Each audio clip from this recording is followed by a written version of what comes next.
In today's video, I'm going to teach you how to disable Grammarly in a browser. Whether you're taking a brief break from editing suggestions or finding Grammarly's tools temporarily distracting, this guide will walk you through the process effortlessly in just 5 minutes. First, you'll want to open your preferred web browser. This is your starting point before you locate and manage the extension settings. Once your browser is open, move your attention to the extensions section. You can typically find this by clicking on the menu icon in the top right corner of your browser window, usually represented by 3 dots or lines. After clicking this icon, look for the option that says Extensions from the drop-down menu. Now that you've accessed the extensions page, you'll see a list of all the extensions currently installed in your browser.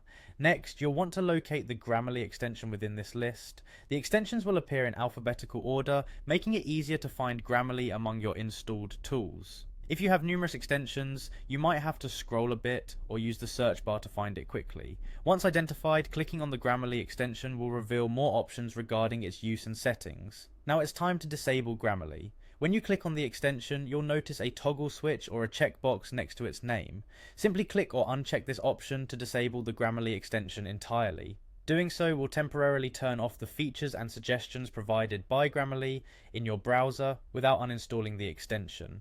If you only want to disable Grammarly for a specific session, there's another approach you can take. Return to the browser's toolbar and look for the Grammarly icon. It's represented by a small letter G. Clicking this will open a small pop-up window with additional options.